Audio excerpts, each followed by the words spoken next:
Componentes literarios. Eso no lo sabía. Componentes Literarios. Enseñarnos y deslustrarnos. Vine a Comala porque me dijeron que acá vivía mi padre, un tal Pedro Páramo. Componentes literarios. Toco tu boca. Con un dedo toco el borde de tu boca.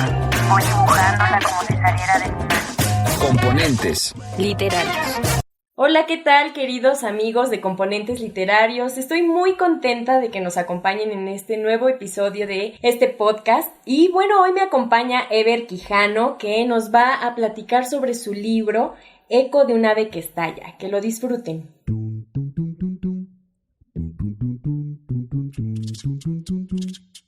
Gramática es el arte o la ciencia, pues en esto no nos hemos puesto de acuerdo, que nos enseña a leer y a escribir correctamente el idioma castellano.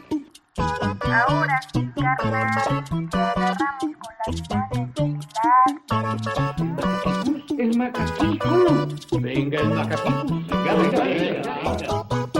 Hola, Ever, ¿cómo estás? Qué gusto que nos acompañes aquí en Componentes Literarios. Gracias por aceptar esa invitación. No, hombre, pues muchas gracias. Estoy contento de estar de nuevo contigo, Gaby, ¿no? Y en este caso, en esta primera ocasión con Componentes Literarios. Es un gusto, además porque he seguido algunos de los invitados que has tenido y pues muchos de ellos son conocidos nuestros, ¿no? De los mismos caminos de la escuela, por decirlo así.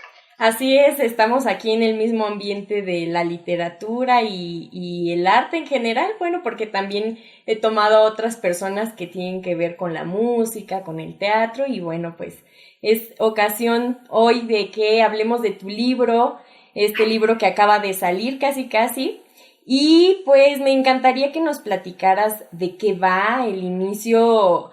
Me encantaría que también nos dijeras pues esta cuestión de la tuiteratura, qué es la tuiteratura, y ya pues meternos en materia de tu libro que pues se relaciona perfectamente con estas nuevas formas de hacer literatura.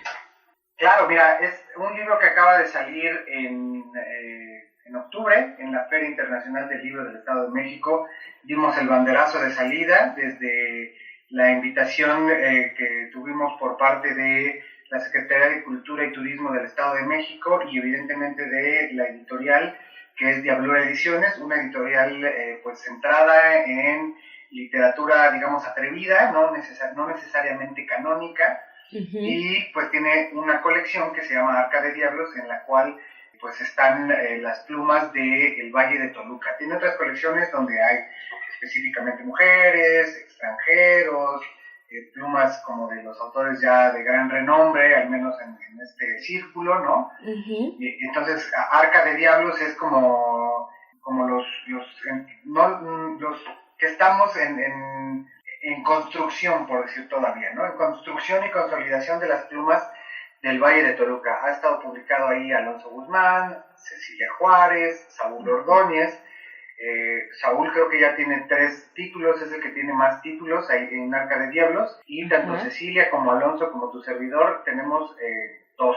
Bueno, Eco de un ave que estalla es un texto de tuiteratura que experimenté desde mi Twitter allá por 2011, 2012, 2013, cuando Twitter todavía no le podías adjuntar ni voz, ni historias, ni imágenes, ni hilos, y era solamente de 140 caracteres. Entonces yo me entretenía mucho viendo lo que escribían en tonos creativos Alberto Chimal, Mauricio Montiel Figueiras, Merlina Acevedo, José Luis Zárate, por ejemplo, que tenía que ver con una suerte de experimentación de géneros que estaban todos, digamos, encapsulados en esos 140 caracteres. O sea, podía ser un verso, un poema, un haiku, un cuento cortito, un mini cuento, una sentencia o un aforismo. Y básicamente la tuiteratura es aquello que salía en Twitter en 140 caracteres. Después Twitter cambió y ahora ya se pueden hacer más cosas porque hay imágenes, porque hay hilos, y porque son 280 caracteres, ¿no? Entonces, eso permite pues mayor flexibilidad, aunque sigue siendo una caja específica, ¿no? Claro.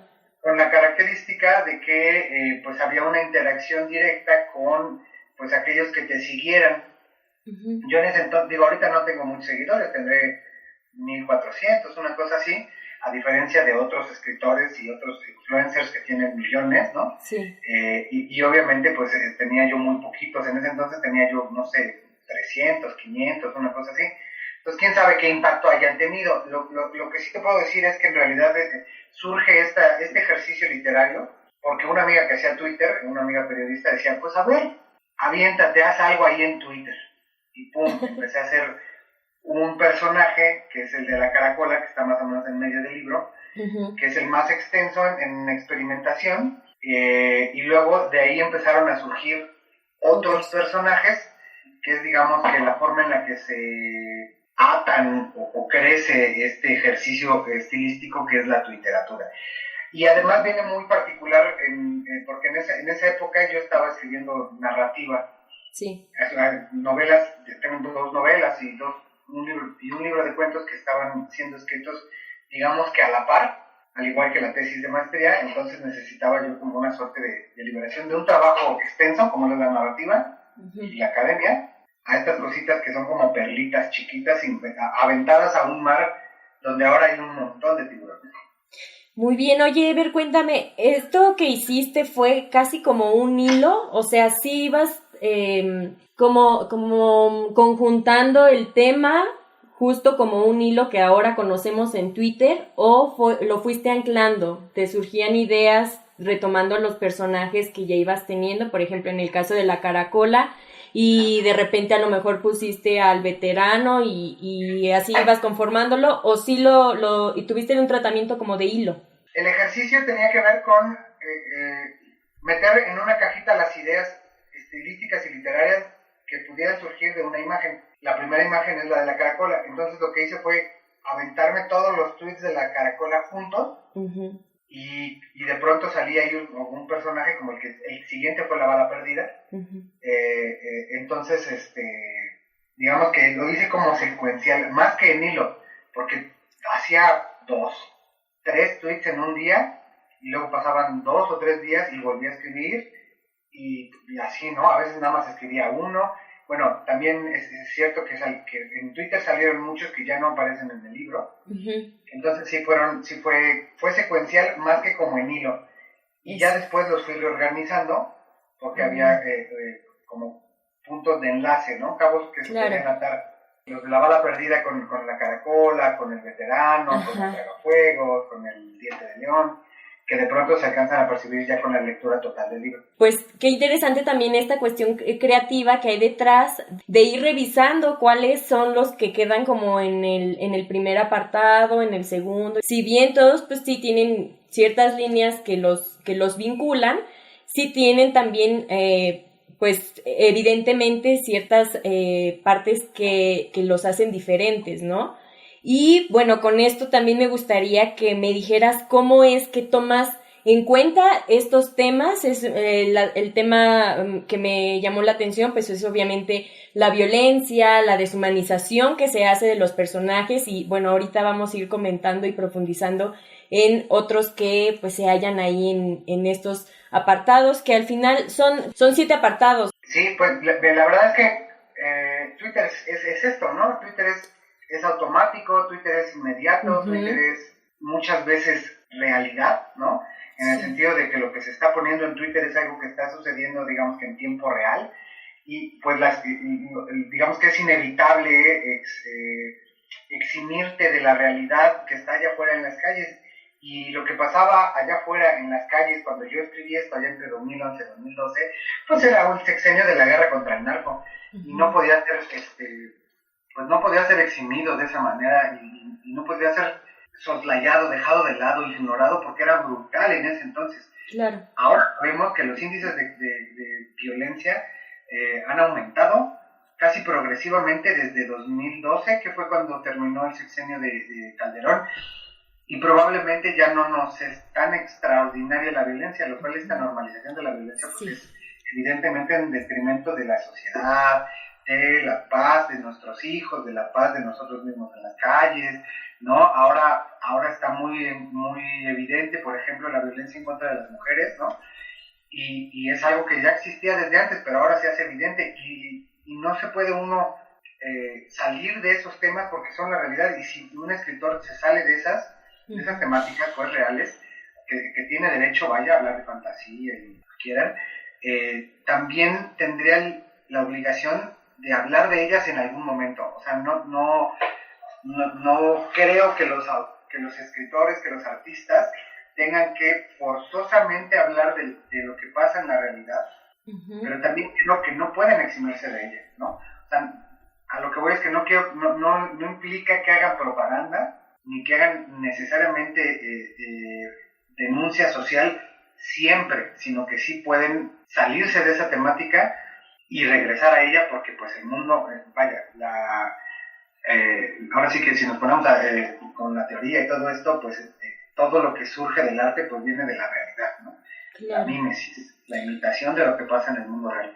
Entonces la violencia pues era impostergable y aparece de muchas formas, sobre todo aparece con la bala perdida, con el veterano de guerra y con el tragafuegos, que es probablemente, bueno, ahora que ya lo veo publicado en libro, es el que creo que quedó más, el que puede ser sarcástico, irónico, impactante y efectivo a la vez.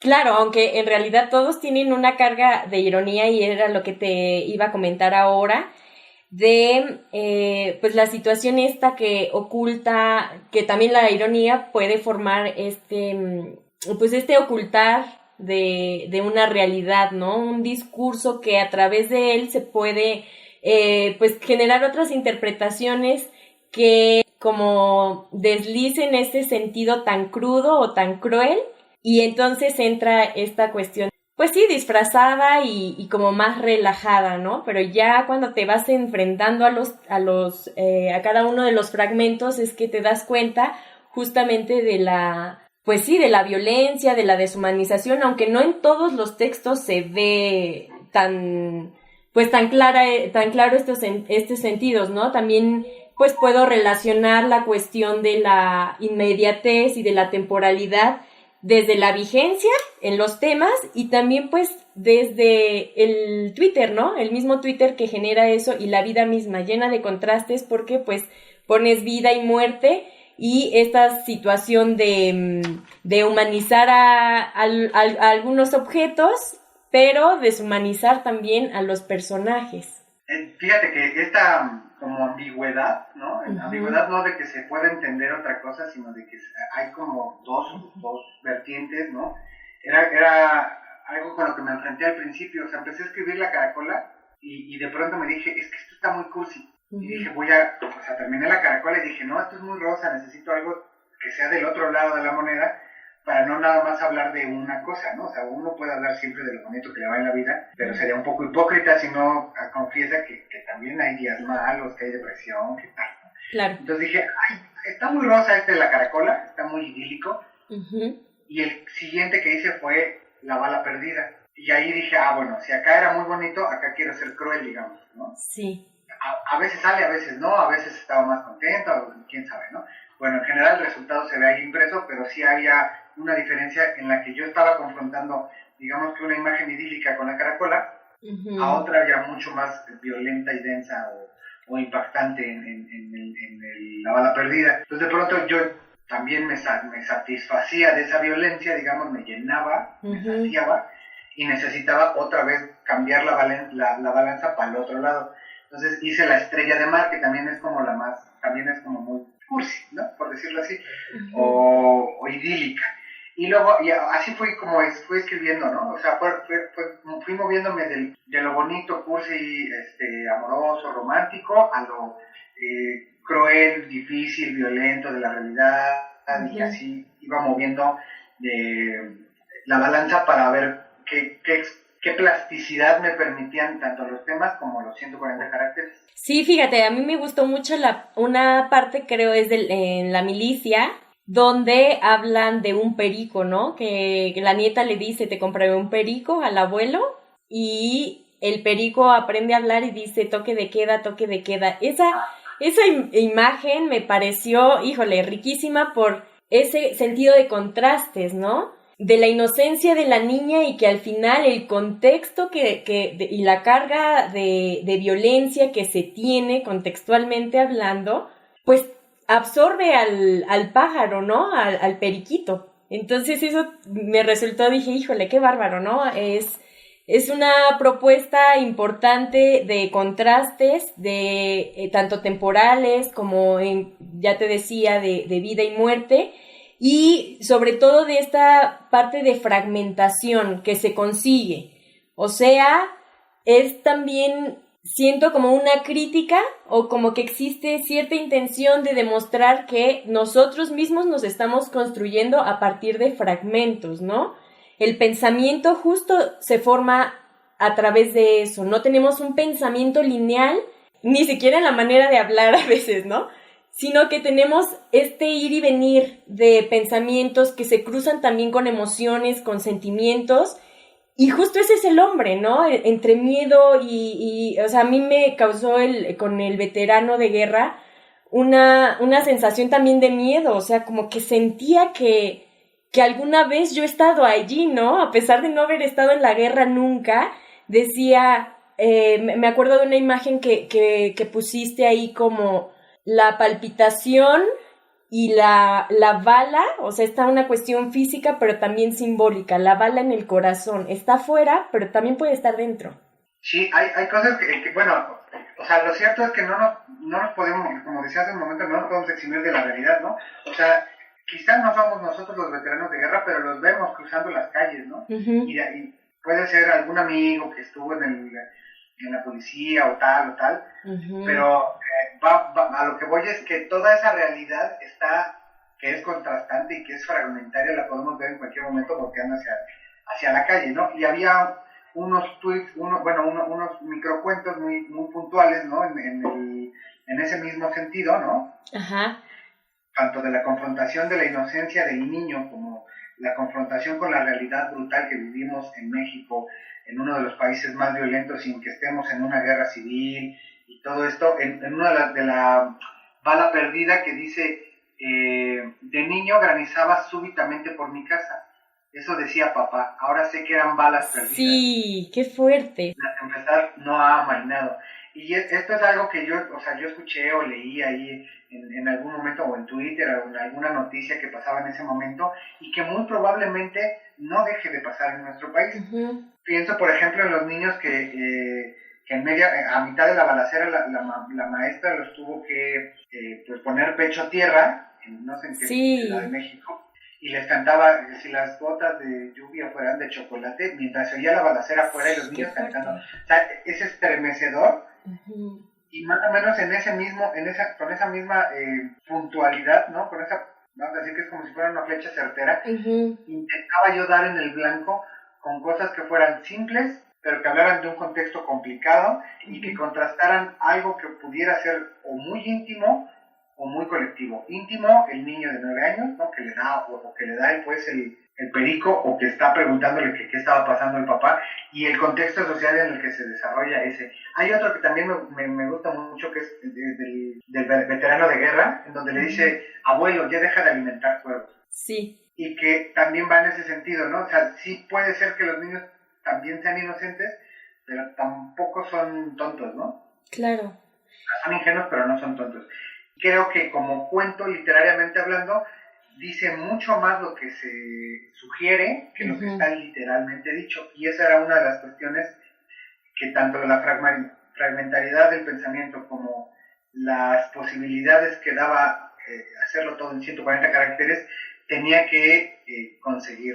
O sea, dejar algo como un iceberg, pues.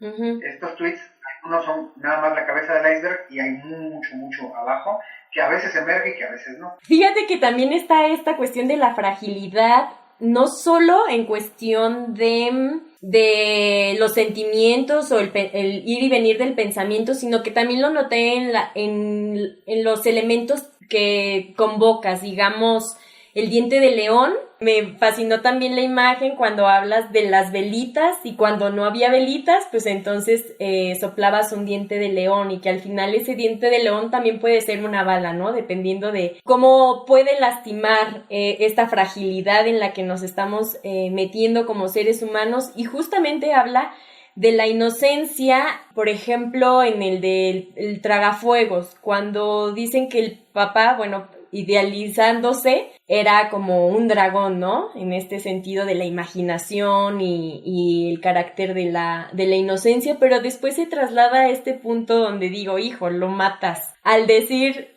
después el niño cuando crece empieza a buscar situaciones utópicas, cuestiones ideológicas, porque pues su vida es hecha un caos, ¿no? Y por una cuestión social. Entonces, este marcar de la fragilidad y la deshumanización de los personajes, pero que se vuelve una normalización total, se me hace un punto bien interesante, porque también, pues lo vemos el día a día, ¿no? La desfachatez con la que se dicen ya las noticias, el convertirnos en cifras.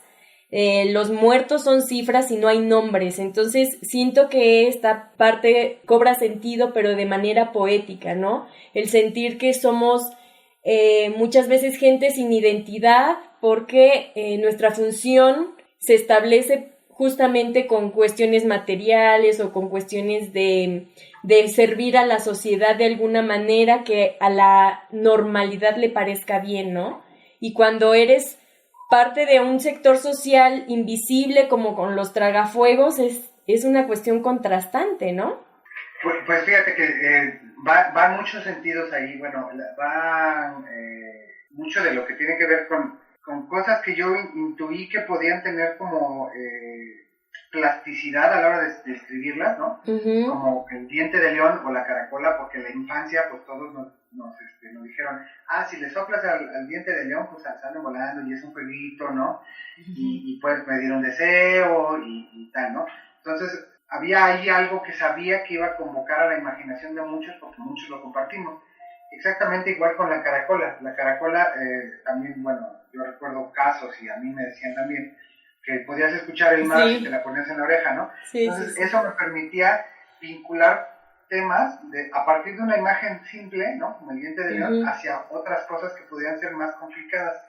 Y en lo del diente de león, por eso pensaba que el diente de león ahora me gusta mucho, el tragafuegos, porque fue el que permitió más moverse hacia todos lados, y porque el tragafuegos dejó de estar en el circo, que no por eso dejaba de ser normal, o sea, sí seguía siendo marginal, y ahora está en las calles, ¿no? O sea, primero era algo anormal, y ahora es algo normalizado, pero de la pobreza, ¿no? Claro. Y pues todo el mundo hemos pasado por algún lugar en donde hemos visto algún tipo, pues primero de un diente de león, o una caracola, conocemos el mar, o hemos visto un tragafuegos, o sea, todo eso me convocaba a que pudiéramos tener un vínculo entre los lectores hacia los textos y que pudieran hacer match con esas historias. Y obviamente se dispararon ya a cosas como más complicadas cuando ya estaba hablando de la estrella de mar o de la milicia, ¿no? Bueno, del veterano de guerra, de la bala perdida, y al final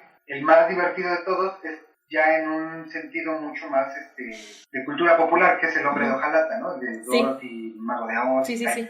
Entonces, creo que la fragilidad viene sobre todo en cómo estas cosas que son tan simples, como el diente de león, la caracola, el tragafuego, que se nos hicieran tan comunes, pueden vincularnos a temas que pueden ser muy violentos en cuanto a ese contexto del que habíamos mencionado hace un momento, que es el que tiene que ver con las construcciones sociales específicas, ¿no? La pobreza, la guerra, ¿no? Y en todo caso, pues la guerra contra el narco que venía en las balas perdidas. Y toda la inocencia que se puede perder en sentido contrario, ¿no? Sí, hay uno de los de la bala perdida, en donde dice algo así como que iba hacia un bautizo o una cosa así, y le dieron un balazo. O sea, dice, tenía 9 años, cruzaba una calle cualquiera, me dejó sin mano. De noche siento comezón y debo cortarle las uñas. Le amputaron una mano, pero eso está basado en un hecho real. O sea, yo leí la nota de un niño que iba a un bautizo y que en una balacera pues me tocó una bala perdida que le dio en la mano, ¿no? Claro. Ya lo demás lo inventé, pero así de frágiles somos, pues, ¿no? Salir a la calle ya es una ruleta rusa en México. Claro, y fíjate, ahora que mencionas esta situación de que lo traes a colación desde una cuestión real, recuerdo que con una invitada habíamos hablado justo de esta cuestión de cuando el narcotráfico está dentro de la literatura y justo hablábamos o planteábamos esta diferencia que existe entre los periodistas y la literatura cuando se habla de este tema. Y creo que lo consigues porque se trata de visibilizar pues este contexto violento, pero también demostrar que existen otras formas de decirlo a partir de una construcción, en este caso pues que tiene tintes poéticos, que tiene tintes irónicos y de contrastes, ¿no? Sin embargo, cuando nos pasamos pues a los textos periodísticos, pues te dan justo una cuestión en donde por lo mismo de ser cifras o por lo mismo de ser eventos que los lees todos los días, dejan de tener ese carácter sensible, ¿no? Entonces, ¿qué piensas acerca de esta labor que se puede llevar a cabo una labor social? Claro que sí, pero cuando se tocan estos temas, ¿crees que puede haber más conciencia o profundizarse más el entorno violento para tener, pues obviamente otras posibilidades de verlo, otras posibilidades de tomarlo en cuenta para ahora sí humanizarnos más como sociedad? Sí, sin duda. O sea, nosotros leemos una nota en el periódico y nos quedamos en esa nota y con esa información y con ese dolor y con esa violencia y con esa sangre, con esas pérdidas, 3 minutos en lo que leemos la nota. Entonces, podemos interiorizar muy poco de 3 minutos y si es la noticia en radio o en tele, pues es menos tiempo todavía. Claro. Pero si leemos un libro, ¿no? Si vamos a pasar un libro de 200 páginas, nos vamos a aventar 10 horas con un personaje que está viviendo cosas buenas, malas, las que gusten, ¿no? Pero vamos a estar 10 horas más con ese personaje que nos va a enseñar algo. Uh-huh. Que me refiero a enseñar no en términos pedagógicos, sino que nos lo va a mostrar con un telescopio, uh-huh. En un espejo, no sé. Entonces creo que así hay una cuestión que nos permitiría ahí entender mucho más, sobre todo desde el plano humano. Uh-huh. Porque si queremos otra cosa, pues ahí nos vamos a la sociología y a la economía y tal. Claro. Pero si queremos entenderlo desde el lado humano, la literatura nos permite más porque normalmente el periodismo, la lógica es mucho más objetivo, ¿no? Y desde un punto de vista en el cual se resalta un hecho extraordinario, un hecho no ordinario, pues, un evento, una noticia, algo que es distinto a lo normal. Uh-huh. Y la literatura nos permite ir al centro del personaje, saber qué siente la reina del sur, saber qué siente un gran narco, o saber qué siente un dealer chiquito en las calles, o un consumidor, por ejemplo, toda la literatura de Carlos Velázquez está en ese perfil, sí. El consumidor del que le encanta atascarse de cocaína, de marihuana, de alcohol, uh-huh. Y entenderlos desde ese punto. Pero no entenderlos como fenómeno social más que como un elemento pedagógico, porque creo que ahí viene el problema, ¿no? Uh-huh. Pensar que nosotros tenemos que sacar una moraleja de todo lo que leemos nos quita la posibilidad de también enjuiciar la literatura, ¿no? O sea, de decir, oye, eso lo que está diciendo ese personaje no es cierto, es mentira, uno no se pone contento en la cruda, ¿no? Uh-huh. Uno no necesariamente está muy contento cuando se mete tal droga o no, o uno no está contento cuando mata a alguien, como nos hacen creer en las películas sobre todo, ¿no? Uh-huh, sí, claro. Esto, por ponerlo así sobre la mesa, ¿no? Pero uh-huh. Puede ser mucho más profundo de otros temas que tienen que ver con el azar, como sí. Justamente de esta de la bala perdida, ¿no? Y ese niño que iba caminando en la calle, ¿qué culpa tenía de todo lo que pasó? Sí, claro.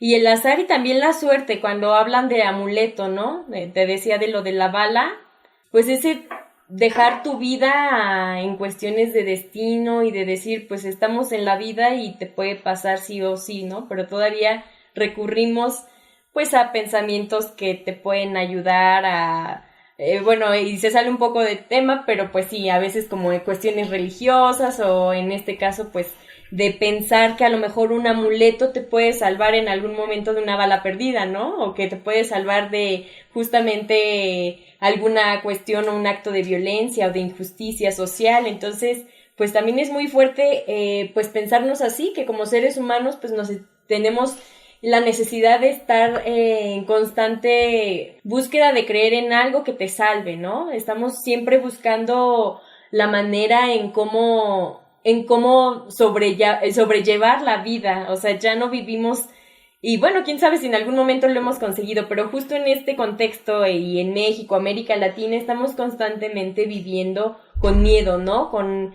esta incertidumbre, y yo creo que eso también se nota aquí, el sentido de tener incertidumbre del mañana por una cuestión violenta o por una cuestión de fragilidad, eso matiza todavía más pues el libro, ¿no? El texto. Sí, y bueno, lo cierto, y que me lo han dicho otras personas que lo han leído, es que son cosas que escribí en 2011 y que probablemente sigan teniendo mucha pertinencia durante mucho tiempo, porque en realidad no estoy hablando de algo, son mini historias, microcuentos, pues, que no son tan explícitamente de un tema en específico, porque son muchos fragmentitos. Digamos que podría ser una buena metáfora, ¿no? O sea, el libro es como un montón de esquirlas de espejos que juntamos en un gran espejo grandote, ¿no? Y que nos puede reflejar una cosa en específica, no necesariamente una imagen total, sino también como unitaria. Y hay unas cosas que también tienen que ver con cuestiones de fe. Por ejemplo, hay una parte que es un poquito más atrevida, ¿no? En donde en La bala perdida habla de alguien que dice, en un acto de fe levantó su rifle y disparó al aire. Este es mi credo. Ese creo que es durísimo, ¿no? O claro, hay otro también que dice, se llama teoría política. En una bala perdida, un francotirador invisible supera cualquier cabildeo.